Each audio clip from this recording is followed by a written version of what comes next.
아카데미는 시험이 있죠. 네. 시험이 없으면 아카데미가 아니죠. 그래서 7장까지 끝나면 1차적으로 한번 시험을 좀 보도록 하겠습니다. 지금부터 부지런히 공부하셔서 아마 8장 끝나는 때 맞춰서 7장까지 시험을 보겠습니다. 그래서 여러분들 지금부터 공부하시면 아마 4월 말 정도에 아마 시험을 보게 될 거란 생각이 듭니다. 이번 기회에 다니엘서를 완전히 한번 마스터해 본다, 이런 생각을 가지고 정말 열심히 공부해서 이 공부를 통해서 하나님께서 여러분들에게 주시는 사명도 발견하고 또 더하여서 다니엘서가 완전히 이렇게 눈에 확 들어오는 그런 또 귀한 축복을 경험하게 될 수 있기를 바라겠습니다. 무엇보다 제일 먼저 좀 많이 하셔야 될 게 본문을 좀 많이 읽어보세요. 이 방송을 통해서 이 설교 내용들 듣는 것뿐만 아니라 더 중요한 게 계속 본문을 좀 읽어보세요. 특별히 다니엘서 7장부터는 정말 본문을 좀 많이 읽어야지만 제가 여러분들에게 설명하는 것들이 쏙쏙 들어올 수 있습니다. 잠깐 다시 한번 복습을 하면 이 다니엘서의 저자인 다니엘이 다니엘 7장을 통해서 우리에게 알려주고자 하는 중심 메시지는 심판의 메시지라고 말씀을 드렸습니다. 그 심판. 그러니까 이 다니엘서를 다 공부하고 난 다음에 우리가 이 심판이 복음이구나 하는 걸 좀 느꼈으면 좋겠는데요. 이 심판에 대한 이야기는 8장까지 계속 같이 이어지면서 공부를 하게 될 것입니다. 제가 이 각시대 디쟁투 중에 그 하늘에서 행하는 조사 심판이라고 하는 이 챕터하고 오늘은 이제 지성소에서의 봉사라고 하는 챕터를 쭉 다시 한번 읽어봤는데 거기에 보면 이런 말씀이 있습니다. 그러므로 심판이 시작되어 책들이 펴질 것과 마지막 날에 자신의 운명을 결정하는 자리에 서야 할 엄숙한 광경에 대하여 각 사람은 다니엘과 같이 자주 숙고하는 것이 참으로 기묘하다 하는 거예요. 여러분, 그리스도인은 현실만 보는 사람이 아니에요. 믿음으로 어디까지 보는가 하면 휘장 너머로 들어가서 지금 하늘에서 우리 하나님께서 나를 위해서 이 세상을 위해 무엇을 하시는지를 믿음으로 보는 사람이 바로 누구인가 하면 그리스도인이에요. 이 맥스웰이라고 하는 사람이 쓴 다니엘서 주석을 보면 이 다니엘 7장의 계시가 보여지는 시기가 언젠가 하면 느부갓네살이 죽고 난 후에 한 9년 정도의 시간이 흘러갈 때였어요. 그때 바벨론이 엄청난 혼란 속에서 왕들이 죽고 막 정변이 일어나고 막 불확실성이 엄청나게 커지는 그런 시기였습니다. 더하여서 국제 정세도 제가 말씀드렸지만 이 고레스의 등장으로 메데 페르시아가 급부상하는 큰 변화가 일어나는 그런 격동의 시기였어요. 근데 그때 뭐가 임했다? 이 계시가 다니엘에게 임한 거예요. 그러니까 오늘 우리에게 유익을 주기 위해서 임한 것도 분명하지만 1차적으로는 그 시대에 다니엘과 하나님 백성들을 위해 주어진 이 빛이에요. 그때 다니엘은 한 70살 정도 되는 노인이었는데 다니엘이 앞으로 겪게 될 일이 뭔가 하면 이 바벨론이 멸망하는 거죠. 그 엄청난 일이 벌어질 것이고 그 이후에 다니엘은 어디로 들어갑니까?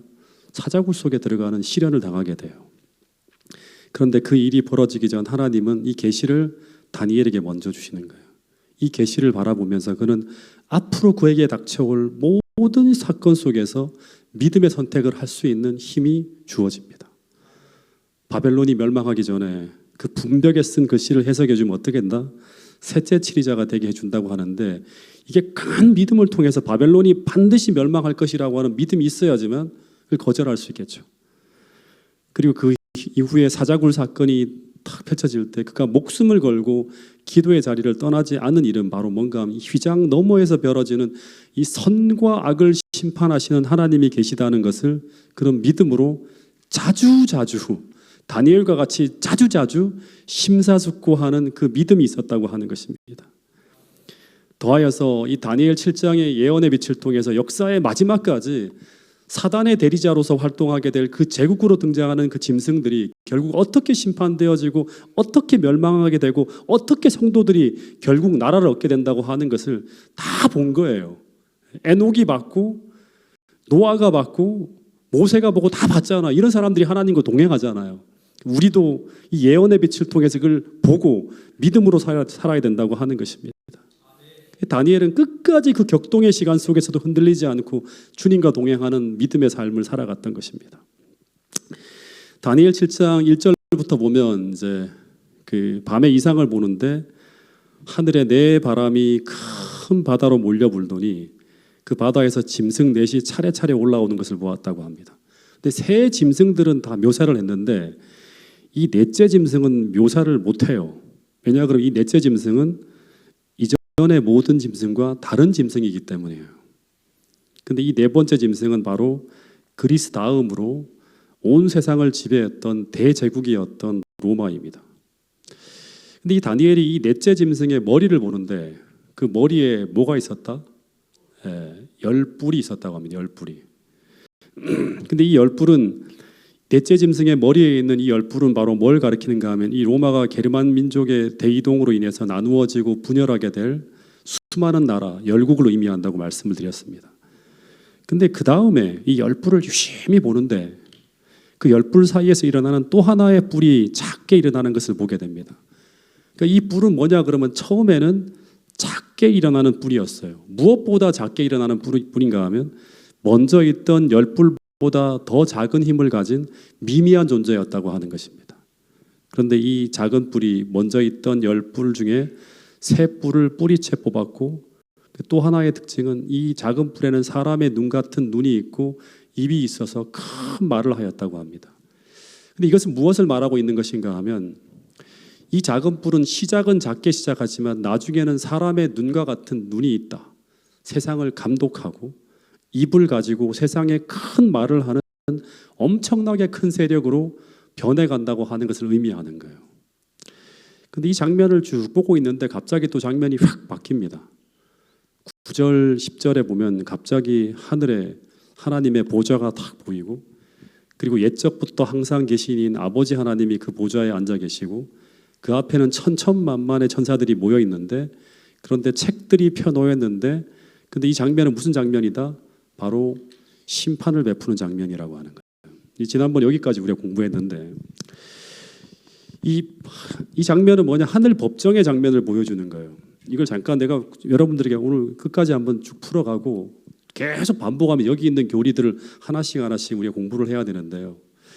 이 심판의 장면에 세 가지가 등장하죠. 첫 번째는 뭐가 등장하죠? 첫 번째는 심판장이신 하나님의 보좌에 앉아 있는 장면이 나옵니다. 그 다음에 두 번째는 뭐냐 그러면 천천만만의 천사들이에요. 천천만만의 천사들이 왜 등장해 있을까요? 이거는 증인이라고 합니다. 증인. 증인으로 쫙 있고 세 번째는 뭐가 보입니까? 책들이 펴놓입니다. 이 책들은 심판의 근거가 되는 인간의 전 세계를 기록한 자료들이에요. 그러니까 여기는 지난번에 그 엘렌 화이클에도 나오지만 첫 번째는 생명책, 그 다음에 기념책, 그 다음에 죄의 책 이런 것들이라고 합니다. 근데 이것은 누구를 심판하는 장면인가 하는 거예요. 누구를 심판하는 장면인가? 여러분 꼭 기억해야 돼요. 이거 진짜 여러분 헷갈리면 안 돼요. 심판이 복음이 된다고 하는 건 뭐냐 그러면 누구를 심판하는 장면인가 하면 생명책에 기록된 하나님의 백성들의 무죄를 선언하기 위해서 하나님의 백성들을 옹호하기 위해서 심판하는 장면이에요. 생명책에 기록된 사람들에 대해서 심판하는 거예요. 무죄를 선언하기 위해서. 이 생명책에 기록되지 않은 사람들은 언제 심판되어지죠? 재림 이후 천년기에 심판되어집니다. 이건 이후에 좀 우리가 다 다룰 것인데 그래서 이 장면은 뭐냐 그러면 사단은 이 하나님 백성들을 이제 완전히 확정해야 돼요. 인을 치기 위해서 하나님께서 조사하고 심판하는 일을 하는 거예요. 우리들을. 그리고 11절에 보면 또 갑자기 이 부분에 도자 심판에 대한 장면은 우리가 더 공부해야하기 때문에 계속 좀 더 볼 거고요. 11절에 보면 또 장면이 확 바뀌어져요. 어디로 장면이 바뀌는가 하면 하늘에서 땅으로 쫙 바뀌어집니다. 읽어보겠습니다. 이 장면은 시작. 그때에 내가 작은 뿔이 말하는 큰 목소리로 말미암아 주목하여 보는 사이에 짐승이 죽임을 당하고 그의 시체가 상한 바 되어 타오르는 불에 던져졌으며 그 남은 짐승들은 그의 권세를 빼앗겼으나 그 생명은 보존되어 정한 시기가 이르기를 기다리게 되었더라. 그러니까 여러분 이게 내용들을 여러분 다 떠올려야 돼요. 이렇게 상상이 돼야 돼요. 이게 무슨 말인지 하는 게 아니라 그때 내가 큰 말하는 작은 뿔의 목소리로 인하여 주목하여 보는 사이에, 그러니까 작은 뿔이 전성기를 쫙 지나가는 거예요. 큰 목소리로 말하면서 세상이 다 거기 주목해 보는 거예요. 온 세상이 여기에 지배되어져 있어요. 근데 주목하여 보는 사이에 그 짐승이 갑자기 죽임을 당하게 됩니다. 이 짐승은 작은 뿔에서 나온 넷째 짐승을 말하겠죠. 작은 뿔이 나온, 그죠? 그 짐승이 죽임을 당하면, 넷째 짐승이 죽임을 당하면 작은 뿔도 죽임을 당하겠죠. 죽임을 당하고, 그리고 갑자기 그 시체가 상해 썩었어요. 붙는 불에 막 던져졌어요. 그랬더니 남은 모든 짐승도 권세를 빼앗겼으나, 죽은 것 같은데, 그러나 그 무엇은 생명은 보존되어 정한 시기가 이르기를 기다리게 되었더라. 이 내용들을 계속 여러분 생각해야 돼요. 그럼 언젠가는 때가 되면 부활하겠네 생각할 수 있겠죠, 그죠? 그래서 이 모든 짐승이 다 계시록 13장에 가면 어떻게 되는가 하면 그 부활하게 됩니다. 그의 머리 하나가 상한가에 향하여 죽게 되었던 것 같더니 죽게 되었던 상처가 나오면 계시록 13장 3절이죠. 그럼 어떤 일이 벌어진다? 온 세상이 놀랍게 여겨 짐승을 따른다고 하는 게 바로 다니엘 7장에 나오는 요 얘기와 딱 연결이 되는 거예요. 다니엘서를 공부를 안 하면 이게 뭐지? 도대체 무슨 말 하는 거지? 이해할 수가 없어요. 네. 다시 13절로 다시 넘어가면 13절, 14절에 보면 또 이제 하나님의 보좌실 장면으로 카메라가 돌아갑니다. 다시 땅의 장면을 보여줬다가 하늘의 장면을 보여줬다가 다시 또 이제 하늘의 장면으로 다시 돌아갑니다. 읽어보겠습니다. 13절, 14절 시작. 내가 또 밤 환상 중에 보니 인자 같은 이가 하늘 구름을 타고 와서 옛적부터 항상 계신 이에게 나아가 그 앞으로 인도되매 그에게 권세와 영광과 나라를 주고 모든 백성과 나라들과 다른 언어를 말하는 모든 자들이 그를 섬기게 하였으니 그의 권세는 소멸되지 아니하는 영원한 권세요 그의 나라는 멸망하지 아니할 것이니라. 그러니까 이 장면은 하늘 법정에서 펼쳐지는 심판을 또 보여주는 거예요. 근데 그때 보면 어떤 일이 벌어지는가 하면 인자 같은 이가 누구죠? 예수님이죠. 예수님이 하늘 구름을 타고 옛적부터 항상 계신 이에게 아버지 하나님께 쭉 나가는 장면이 보여집니다. 이때 아버지의 보좌 앞으로 나가서 뭘 받는다? 권세와 영광과 나라를 넘겨받으시는 장면이 나와요. 이 나라와 권세와 모든 영광을 넘겨받으면 이 땅에 오시겠죠. 그런데 이 예수님께서 아버지 하나님 앞으로 나가는 이 장면이 무슨 장면인가? 재림교에서는요, 이 장면이 너무나 중요한 장면입니다. 특별히 다니엘 7장 9절부터 14절까지 벌어지는 이 장면은요, 다니엘 8장 14절과 연결되어서 재림교회가 이 성경절을 해석하면서 탄생하게 되고요. 재림교회의 사명이 주어지고 재림교회의 교리가 만들어지는 너무나 중요한 장면입니다. 이 장면에 대한 내용들은 계속 우리가 다니엘서 8장까지 공부하면서 계속 하게 되겠죠. 그래서 이 하늘에서 벌어지는 이 심판의 장면, 이것을 가지고 재림교회에서는 재림전 심판 혹은 조사 심판이라고 하는데, 근데 이 심판의 장면과 그리고 작은 뿔이 죽임을 당하는 장면과 그리고 예수님이 나라와 권세와 영광을 받으려고 아버지의 보좌 앞으로 나가는 장면은 다 같은 시기나 혹은 비슷한 시기에 벌어지는 사건입니다. 이 세 가지의 장면이 하늘 법정에서 펼쳐지는 심판의 장면과 그 다음에 작은 뿔이 죽게 되어지는 그 장면과 그 다음에 예수님이 아버지 보좌 앞으로 나가는 이 세 가지의 장면은 다 비슷한 시기와 거의 같은 시기에 벌어지는 장면이에요. 작은 뿔이 죽임을 당하는 장면은 1798년이에요. 예. 교황권이 이제 붕괴되어지는 거죠. 그리고 그 즈음에 예수님은 나라와 권세와 영광을 받으시려고 아버지의 보좌 앞으로 나가는 그 시기는 재림교회 대실망이라고 하는 1844년. 막 갑자기 막 생소한 연도를 막 제가 얘기하는 게 아니죠, 그렇죠? 그리고 그때 하늘법정에서 하늘 지성소예요. 주님께서 재림하시기 전 이 아버지 보좌 앞으로 나가서 예수님이 뭐 하시는가, 지성소에서 뭘 하세요? 뭘 하세요? 예, 바로 하늘 지성소에서 주님께서 재림하시기 전 하늘에서 펼쳐지는 심판을 하는 거예요. 재림전 심판. 똑같이 1844년에 그때 시작되어지는 거예요. 그래서 1798년부터 1844년에까지 세상에서는 어떤 일이 벌어지는가? 재림교회 대쟁도 학원을 쭉 읽어보면 1789년에 뭐가 벌어지죠?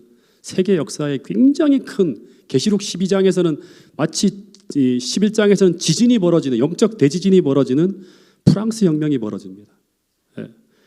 그 일로 인해서 1798년에 교황권이 붕괴되어지고 짐승이 죽임을 당하죠.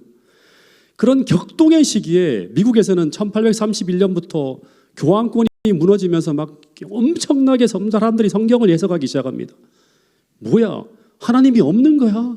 하면서 한편으로는 무신론주의, 공산주의 막 이런 게 흘러가고, 한편으로는 이게 성경에 예언되어 있는 게 아닌가 하면서 성경을 막 연구해요. 엄청나게 많은 성경이 또 팔려나가고 막 지켜나가고 무슨 성서 공예들이 막 만들어지면서, 그러면서 미국에서는 1831년부터 재림운동이 일어나고, 그 즈음에 미국과 유럽과 아시아와 온 세상에 울려 퍼진 메시지가 뭐냐 그러면 계시록 14장 6절에 나오는 어떤 메시지가 펼쳐집니까? 하나님을 두려워하고 그에게 영광을 돌리라. 이는 그의 뭐 하실 시간이 이르렀다? 심판하실 시간이 이르렀다고 하는 이 심판의 메시지가 전해집니다. 그런데 이 심판의 메시지를 우리는 우리의 대제사장 되시는 그리스도께서 하늘 성소에서 하늘 지성소로 들어가서 이 지상 역사의 마지막 사업인 하늘 대제사장으로서 대속죄 일의 봉사의 시작을 알리는 메시지라고 그렇게 믿어요. 이 대쟁도 학원에 보면 나와요. 이 대속죄 일이 뭐 하는 장면인가? 우리가 속죄를 경험하는 경험하는 어떤 그런 그 봉사이기도 하지만, 또 한편으로는 뭐다? 하늘의 책들이 쫙 펴놓이면서 어린 양의 생명책에 농명된 하나님의 백성들의 죄를 도말하는 그런 일이 진행되어지는 그런 시간이라고 하는 거예요.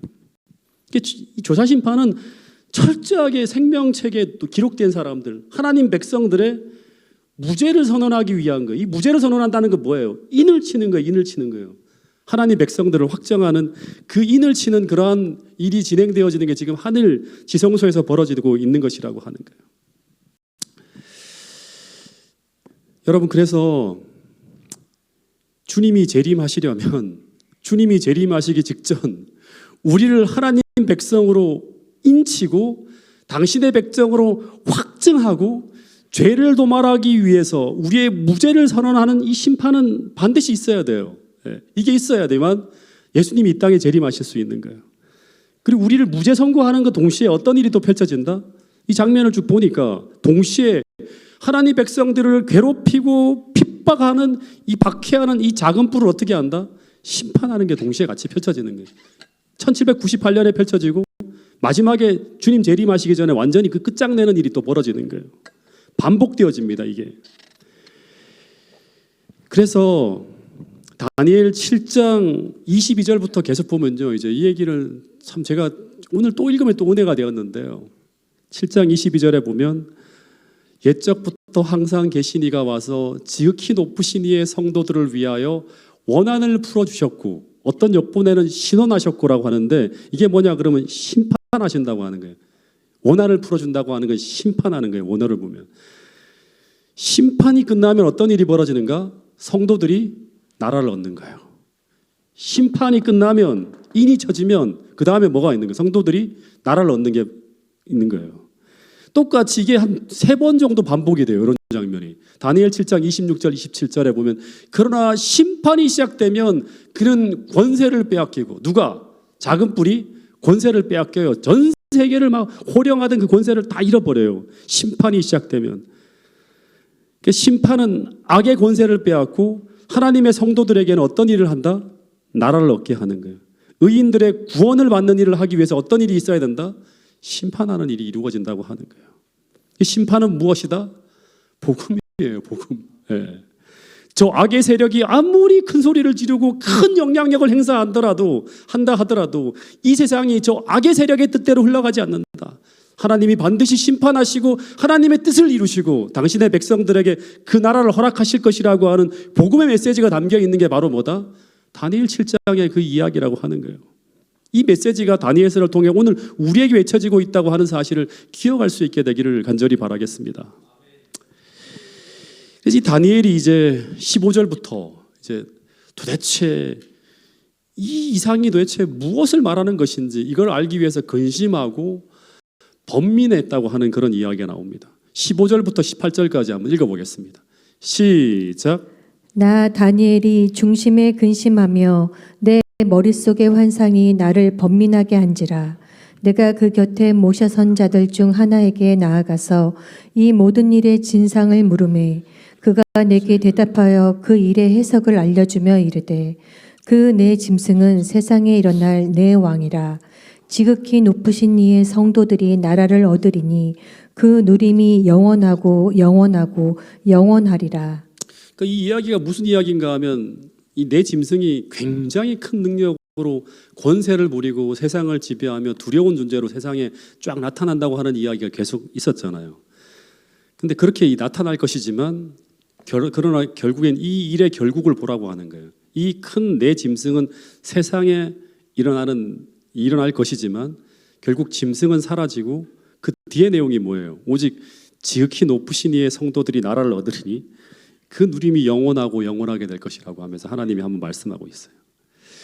그래서 다니엘이 이게 내 짐승이 그렇게 지나간다고 하는데 19절에 보면 이 이야기를 듣고 난 다음에 넷째 짐승의 진상을 알고자 한다는 거예요. 내 짐승이 일어나는데 그 이야기가 다 필요한 게 아니라 이 넷째 짐승이 도대체 뭘까? 이 넷째 짐승의 진상, 다시 말하면 신원, 이게 도대체 뭔가를 알고자 해서 물었다고 하는 거겠죠. 그러니까 넷째 짐승부터가 중요한 것이고 앞에 이 세 짐승은 엑스트라다. 이렇게 보여지는 거예요. 넷째 짐승은 앞에서 묘사했던 부분이 또다시 반복되어 등장합니다. 넷째 짐승은 모든 짐승과 달라서 힘이 무섭고 이는 철이요 발톱은 노시며 먹고 부서뜨리고 나머지는 발로 밟았으며 그 머리에는 10뿔이 있고 그 외에 또 다른 뿔이 나오며 새 뿔이 그 앞에 빠졌으며 그 뿔에는 눈도 있고 큰 말하는 입도 있고 하는데 여기까지는 똑같은 표현이에요.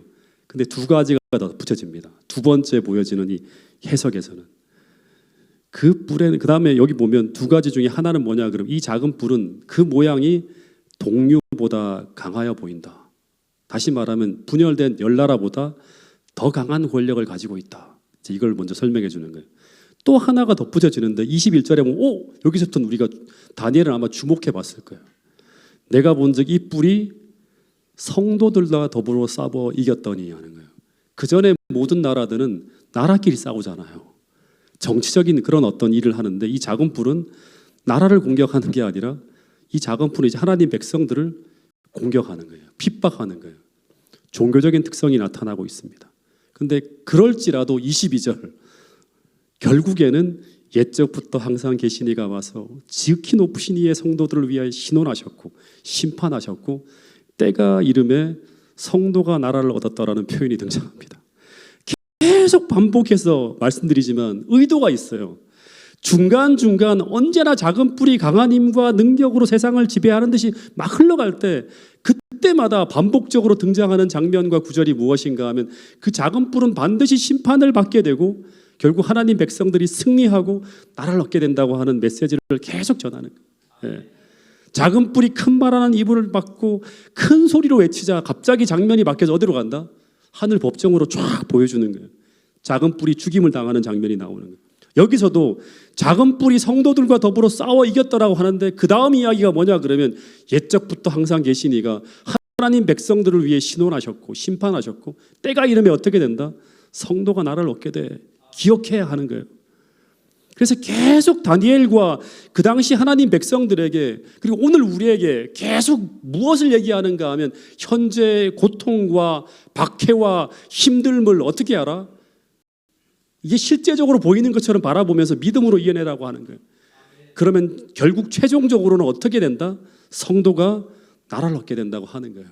여러분, 이 메시지가 태능교회 모든 성도들, 이 마지막 시대를 살아가는 우리 모두에게 깊이 인식되어져서 성도들의 인내가 여기 있나니 저희는 하나님의 계명을 지키며 예수의 믿음을 지키는 자로 살아가는 그 메시지가 과거부터 오늘까지 동일하게 모든 하나님 백성들에게 주어진 메시지였다고 하는 사실을 꼭 기억하고 믿음으로 살아갈 수 있게 되기를 간절히 바라겠습니다.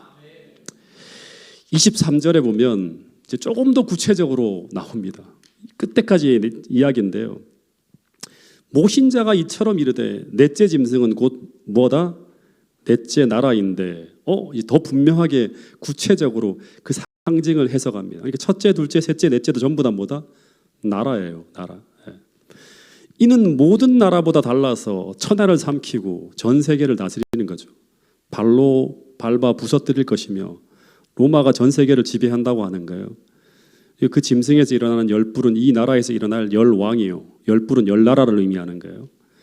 그 후에 또 하나가 일어나리니 반드시 이 작은 뿔은 로마가 열국으로 분열된 다음에 등장해야 돼요.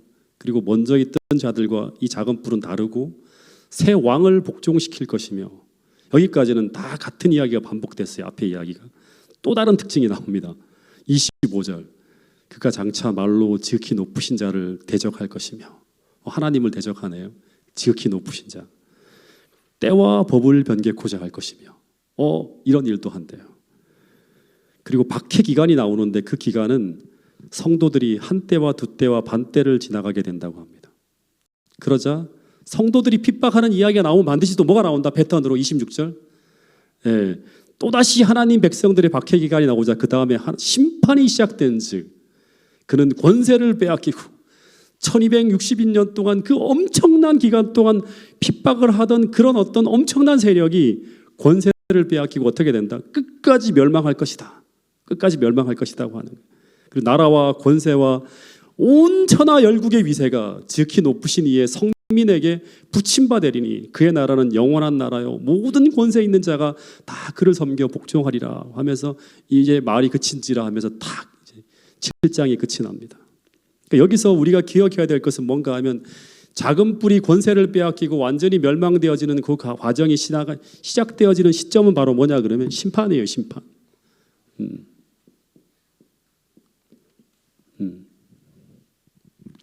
심판이 시작되어져야지만 악이 끝나는 거예요. 그 심판은 재림 전에 반드시 있어야 된다. 이걸 여러 번 반복해주고 있어요. 하나님의 백성들이 나라를 얻기 위해서 반드시 심판이 필요한 것이다.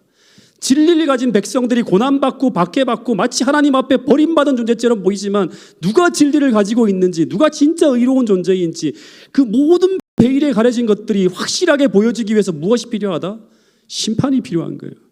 이 심판은 하나님 백성들을 옹호하기 위해 벌어지는 복음이라고 하는 거예요. 이 재림전 심판의 기별은 재림교회가 가지고 있는 가장 중요한 교리 중에 하나예요. 재림교회만이 가지고 있는 거예요. 이 내용을 다니엘 8장에 들어가서 좀 더 구체적으로까지 가면서 좀 더 구체적으로 계속 다루게 될 건데요. 오늘은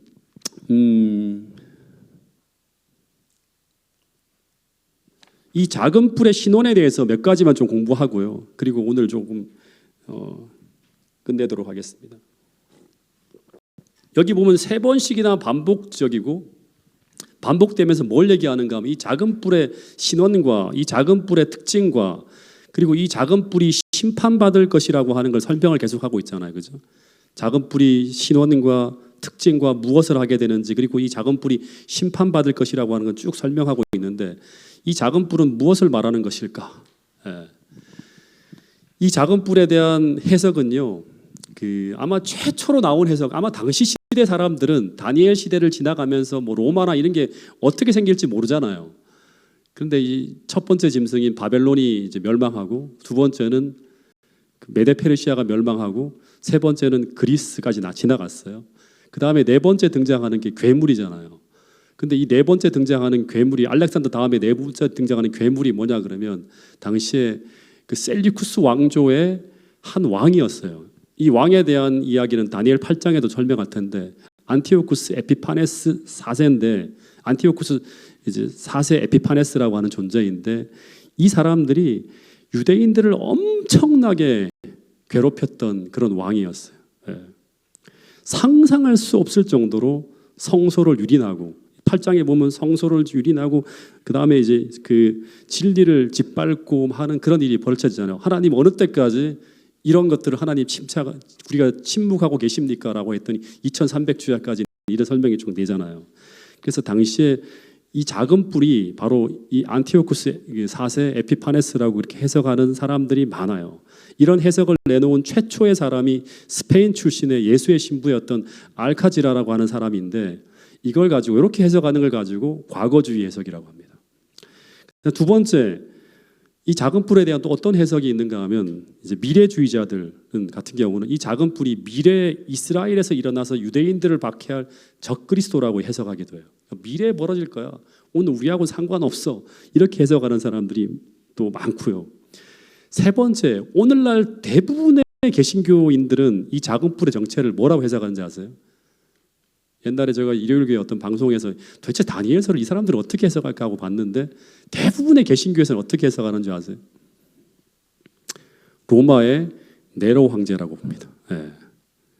그러니까 다니엘 7장, 8장에서 말하는 수많은 어떤 이야기들 여기 적용시키는데 억지들이 되게 많습니다. 예.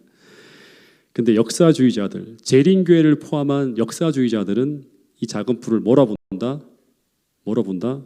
예, 로마 교황권으로 봅니다. 이제 그것이 맞는지 이 신원을 하나하나 좀 살펴보도록 할게요.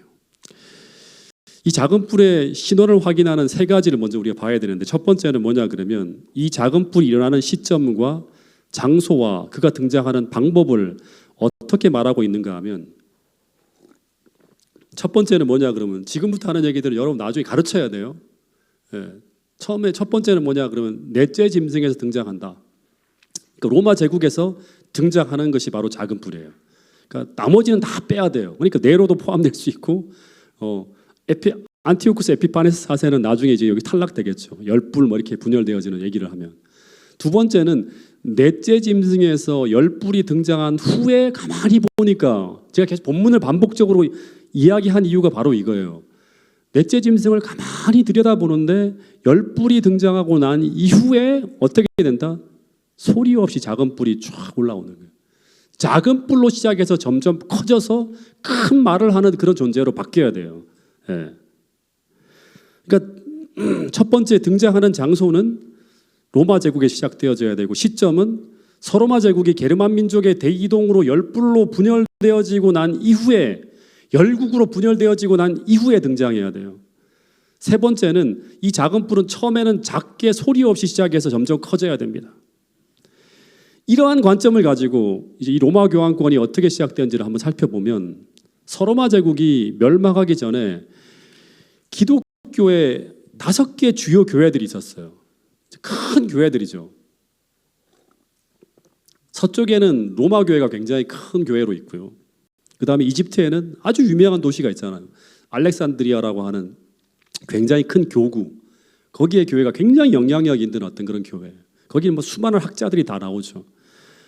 그 다음에 또 하나는 뭐냐 그러면 유대 예루살렘 교회가 중심 교회로 여전히 아주 강한 어떤 그런 영향력을 행사하고 있었어요. 그 다음에 시리아에 보면 안디옥 교회가 이제 있었고 그 위로 더 올라가면 콘스탄티노플 교회, 비잔티움 교회라고 하는 또 이제 교회가 큰 교회로 있습니다. 이 교회의 대표 성직자들을 감독을 뭐라고 하는가 하면 주교 혹은 대주교라고 불렀다고 합니다. 근데 원래 교황은 로마 교회의 감독이었습니다. 그러니까 한 지방 교회의 감독이었다고 하는 거예요. 지방 교회 감독에 불과한 존재가 어떻게 교황이 되었을까? 그러니까 여기 이제 이 시점을 대부분 학자들이 어떻게 보는가 하면 로마 제국의 막 기세가 막 기울어져 가던 시기였어요. 로마의 황제였던 이 콘스탄티누스 황제가 313년에 이제 밀란 칙령을 통해서 기독교를 공인하고 나면서 기독교가 이제 공인되어지면서 기독교 세력이 급격하게 커집니다. 그때 동시에 로마는 어떤 상황 속으로 들어가는가 하면 엄청난 인플레이션하고요. 그 다음에 막 세금을 엄청나게 사람들에 부과하다 보니까 민심이 막 이반되어집니다. 그리고 국민들이 막 이제 사기가 저어지고 만성적인 국경 분쟁에 시달리고 있었어요. 계속 게르만족이 막 괴롭히는 거예요. 이때 이 황제가 이 문제를 해결하기 위한 방법으로 어떤 시도를 하는가 하면 로마 제국의 수도를 로마에서 이 이탈리아 로마에서 어디로 가는가 하면 콘스탄티노플, 비잔티움으로, 오늘날 하면 터키로 동쪽으로 옮기게 됩니다. 이때가 AD 330년이었어요. 그러니까 이탈리아에서 서쪽에서 동쪽으로 옮기다 보니까 권력의 공백이 생기는 거예요. 로마 서쪽에 권력의 공백이 생기는 거예요. 그러면서 그 힘의 공백 속에서 자연스럽게 어떤 일이 벌어지는가 하면 기독교 세력이 커지잖아요. 나중에는 데오도시우스 황제 때는 국교로 변하면서 엄청나게 이제 커집니다. 그러면서 자연스럽게 이 로마 교회의 감독이 황제가 감당하던 여러 그 나라의 외교 문제를 해결하는 역할을 감당하면서 점점 소리 없이 힘이 커지게 됩니다. 그러다가 기원 후 341년부터 352년까지 로마 교회 감독이었던 율리우스 1세 때 분쟁하는 다른 감독들을 재판하는 권한을 로마 감독이 이렇게 받게 되고요. 그 다음에 5세기 때는 이 로마 감독이었던 이노센트 1세 때는 로마 교회 감독이 온 세상의 감독이라고 하는 개념이 만들어지고, 그리고 드디어 그레고리 1세 때 6세기 후반부터 7세기 초반까지죠. 서로마 제국이 완전히 열국으로 분열되어진 후에는 어떤 일이 벌어지는가 하면 이 황제와 같은 자리를 교황이 차지하면서 최고의 재판장으로서 왕들과 황제를 마음대로 폐지할 수 있는 그 권한을 부여받게 됩니다. 그래서 이 다니엘 7장에 나온 것처럼 작은 뿔이 처음에는 지방교회의 한 어떤 그런 목사였지만 나중에는 눈도 있고 입도 있어서 큰 말을 하게 되는 것처럼 온 세상의 재판장으로서의 감독의 기능과 큰 말을 하는 정치적 영향력을 갖게 되었다고 하는 이야기가 쭉 이렇게 보면 성취되어지는 걸 볼 수 있습니다. 그래서 자, 이 얘기를 한번 보겠습니다. 첫 번째, 작은 뿔이 올라오는 장소는 어디다? 넷째 짐승이라고 했죠. 여기 보면 AC 플릭이라고 하는 사람이 중세교회의 어떤 그런 일어남, 뭐 발현, 시작 이런 어떤 주제로 가는 책에서 이런 얘기를 해놨어요. 한번 읽어보겠습니다. 시작. 정치적 로마의 폐허로부터 로마 교회의 거대한 형태로 거대한 도덕적 왕국이 일어났다. 예. 그 다음에 여기 보면 이제 그 이해남이라고 하는 사람이 쓴 세계사 79페이지에 보면 서로마 황제가 없어진 후에예요.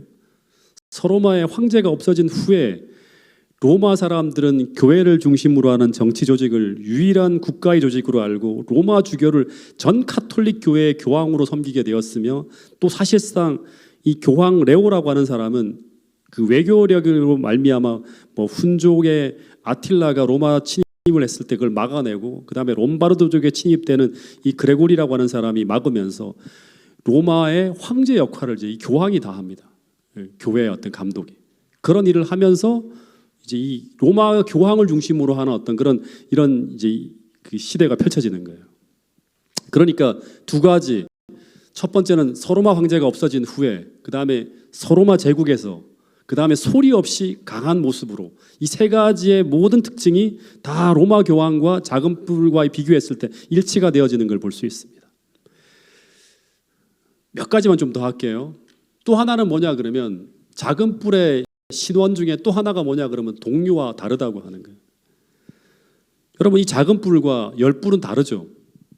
이건 그냥 말로 설명할 수 있을 것 같아요. 네. 이전의 모든 나라들은 전부 다 뭐예요? 정치적인 국가예요. 근데 이 나라는 달라요. 종교적 권력을 가지고 있는 사람이 정치적인 힘을 행사하는 권력자라고 하는 거예요. 재림교회 아주 유명한 그 학자 중에 지금은 재림교회를 떠났지만 데스몬드 포드라고 하는 사람이 쓴 다니엘서 주석에 보면 이런 말을 합니다. 이전의 모든 나라들은 자국의 영토에 있는 국민만 다스리는데 이 교황은 영토를 넘어서 온 세상을 다스리는 거예요. 영토가 필요 없어요. 전 세계를 다스리는 그런 사람이기 때문에, 존재이기 때문에 다르다 하는 거예요. 다른 왕국의 어떤 그런 이 정치적인 어떤 그런 황제나 왕들은 사람의 몸을 다스렸는데 이 교황은 사람의 영혼까지를 다스린다고 하는 점에서 다르다고 하는 거예요. 그 다음에 딱 두 가지만 더 할게요. 이 작은 뿔의 신원 확인 중에 또 하나가 뭐냐 그러면 새 뿔을 뿌리채 뽑았다고 하는 거예요. 그러니까 여기에서 보면 뭐 로마 그 네로라든가 또는 안티오쿠스 에피파네스 4세는 해당이 안 되죠. 예. 역사를 보면 그 로마 교회가 한 4세기 후반까지는 이게 점차적으로 잘 성장해 나가다가 5세기라고 이제 6세기 때 서로마 제국이 붕괴되어지고 난 후에 최대 어려움에 직면하게 된다고 합니다. 그게 바로 뭐냐 그러면 그 예수님의 신성에 관한 어떤 그런 이제 논쟁이 벌어졌을 때 이 로마 교회하고 이 견해를 달리하는 아리안주의라고 하거든요.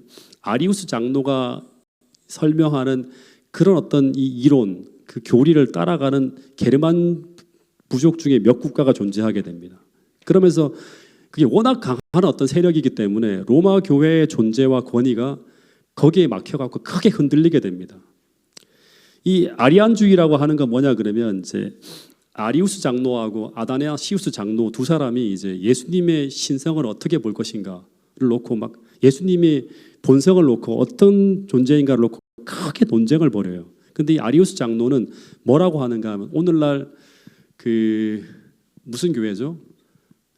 무슨 교회? 예수님을 피조물로 보는 여호와 증인교회처럼 예수님을 아버지 하나님의 피조물로 인정하면 삼위일체를 인정하지 않습니다. 그래서 기원 후 325년 이 논쟁이 하도 치열해갖고 아리우스 장로와 아다나시우스 장로 두 패로 나눠서 막 치열하게 싸우다 보니까 콘스탄티누스 황제가 이 국가를 통일시켜야 되기 때문에 기원 후 325년에 니케아 종교회의를 거쳐서 이 삼위일체의 논쟁에 대해서 하나로 딱 정리를 합니다. 삼위일체가 맞아 하면서 아리우스를 파문해버려요. 근데 몇몇 국가들이 이 공회의 결정을 따르지 않는 거예요. 그러니까 교황권이 흔들리는 거예요. 여기서요. 이때 이 교황이 어떻게 하는가 하면 동로마 제국의 군사력을 이용해서 이 세 나라를 아리우스 장로를 따라오는 아리안주의에 해당하는 이 세 나라 헤룰리, 반달, 동고트 이 세 나라를 멸망시켜 버립니다.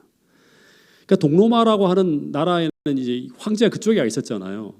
서로마에도 이제 그 황제가 있었지만 나중에는 거의 허수아비로 가고 나중에는 다 사람 멸망해 버려요. 근데 이 동로마 이 황제가 교황권을 전적으로 지지하면서 이 교황권을 마치 서로마 황제의 권위만큼 힘을 주로 실어주고 있었던 때가 바로 이 시대였어요. 그래서 이 교황권은 당시에 동로마 세력을 등에 업고 세 나라를 정복하게 됩니다. 그 나라가 바로 헤룰리, 반달, 동고트라고 하는 거예요. 그러면서 어떤 일이 벌어지는가 하면 이 교황권이 그레고리 1세 때 이때 또다시 말하지만 교황은 최고의 재판장으로 왕과 황제들을 마음대로 폐위시킬 수 있다고 하는 교황권의 최고의 전성시대가 열리게 되었다고 하는 것입니다. 이 재림교회는 특별히 이 세 번째 뿌린 이 동고트가 제거되는 때를 역사주의적인 해석자들은 교황권이 이제 무소부재의 권력을 행사하면서 하나님의 백성들을 핍박하고 공격하는 한때, 두때, 반때의 시점으로 봅니다. 대환란기의 시점으로 보는 거예요. 예. 그래서 이렇게 세 뿔을 뿌리째 뽑는 것을 통해서 또 하나 다니엘 7장 20절에 보면 이제 이 작은 뿔은 동류보다 다른 것도 있지만 동류보다 어떻게 된다?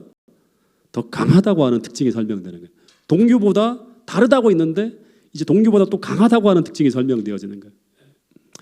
이 동류보다 강하다고 하는 것을 보여주는 대표적인 사례가 뭐냐 그러면 1076년부터 77년까지에 벌어진 카노사의 굴욕의 사건이라고 하는 거예요. 여기까지만 얘기하고 오늘 정리할게요. 당시 이제 교황 그레고리 7세라고 하는 사람과 그 다음에 신성 로마 제국의 황제였다고 하는 하인리 4세, 헨리 4세라고 하는 사람 간에 이제 성직자 임명권을 놓고 세계 역사상 아주 가장 큰 어떤 그런 갈등하는 사건이 벌어집니다. 예. 서인권, 다시 말하면 이 인사권을 내가 가지고 있겠다. 성직자 임명권을 황제가 가질 것인가, 아니면 하인리 4세가 가질 것인가를 놓고 서로 막 이제 갈등하게 됩니다. 그러다가 서로 인정을 하지 않으니까 어떤 일이 벌어지는가 하면 교황이 먼저 황제를 파문시켜 버려요. 당신 이제 황제가 아니야, 인정 안 해줘. 딱 그러는 거예요. 그랬더니 이 신성 로마 제국의 황제였던 하인리 4세도 엄청난 파워를 가지고 있었기 때문에 그래? 나도 너 인정하네 하면서 교황을 파문시켜 버립니다. 서로 맞파문을 한 거예요. 그래서 서로 버텼겠죠. 버티는데 누가 무릎을 꿇는가 하면 이 하이니 4세가 무릎을 꿇게 됩니다. 왜냐 그러면 황제가 하이니 4세를 파문하고 그 나라를 이제 파문해 버리면 어떤 일이 벌어지는가 하면 거기서는 결혼식도 일어날 수가 없고 장례식도 치를 수가 없고 모든 걸 할 수가 없게 돼요. 황제 이 로마 신성 로마제 이게 뭐야 교황이 인정하지 않는 이 황제가 되어지면 어떤 일이 벌어지는 그렇게 돼버리면 어떤 일이 벌어지는가 하면 반란이 일어날 수 있겠죠. 저 사람이 황제 교황의 인정을 받지 않는 그런 사람이다. 우리나라 같은 경우도 뭐예요? 중국에 있는 황제 그거를 신임을 받아야지만 정권이 안정되는 거하고 똑같은 거예요. 그래서 버티다가 황제가 두려워서 어디로 간다? 교황이 있는 그곳으로 가서 카노사로 가서 무릎을 꿇고 속고대죄하는 사건이 벌어진 게 바로 카노사의 굴욕이라고 하는 사건이에요.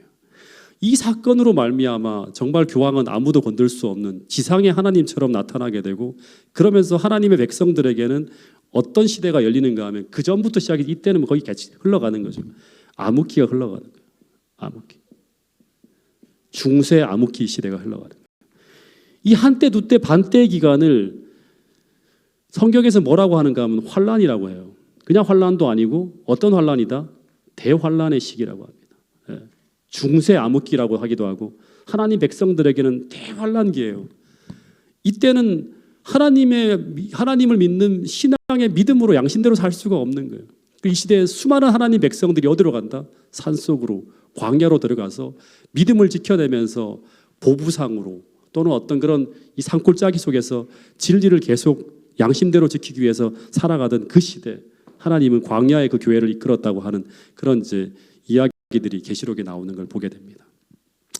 자, 정리를 하면 이런 시대가 계시록 13장에 보면 또다시 도래하게 된다고 합니다. 그때 우리는 어떻게 살아야 되는가? 어떻게 살아야 되는가?